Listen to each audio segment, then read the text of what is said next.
for more on these talks, let's speak to Mustafa Fetouri. He's an independent researcher and journalist and joins us now live from Paris. Mr. Fetouri, good to speak to you this afternoon. So what are you expecting will come out of these talks?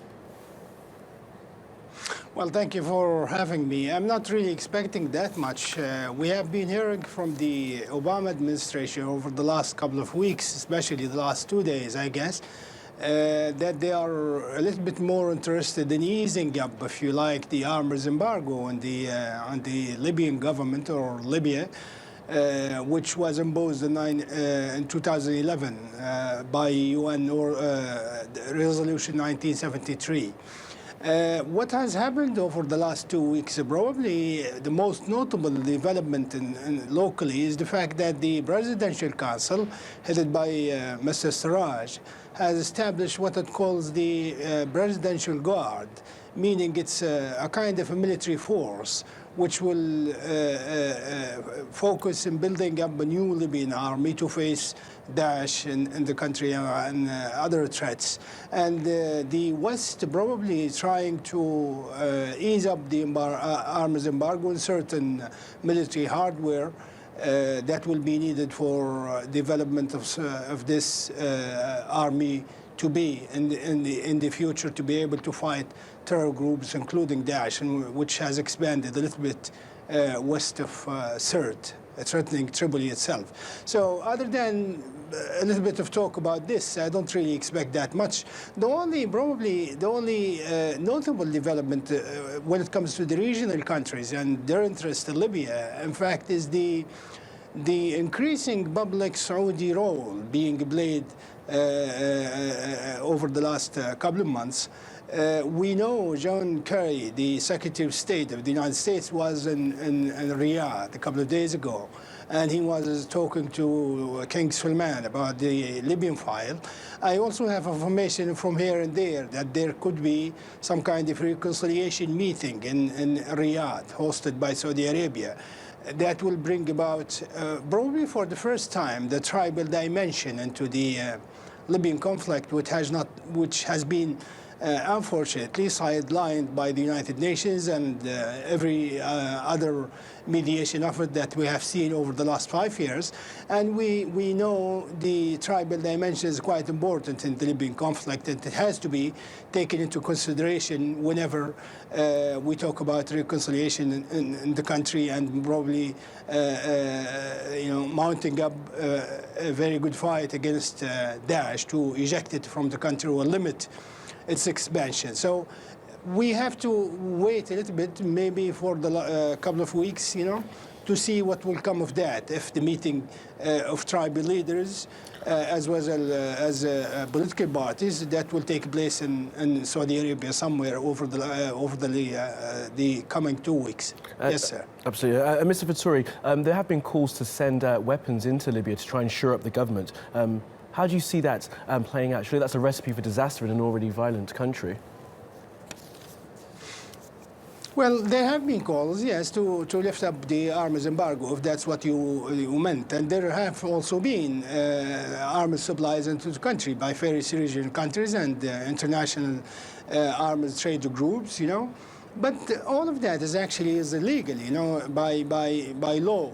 By United Nations resolutions, especially 1973 of March 2011, nobody is supposed to be, supplying arms to Libya because it's already in a conflict, which is a legal thing to do. But as you know, legally, not everything is done legally in politics. So many regional powers, regional countries, as well as international groups, have been supplying arms to their, parties that they support inside Libya, whether they are groups, militias, or political parties that have some kind of paramilitary groups inside the country itself.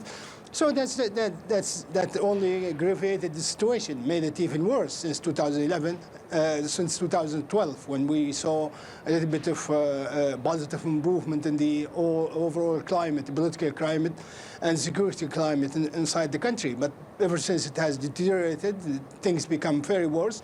But it's maybe the West is now feeling it has committed enough mistakes in Libya, and maybe it's time for them to review their policies in the country and see what they actually can do to bring about some kind of reconciliation and stability.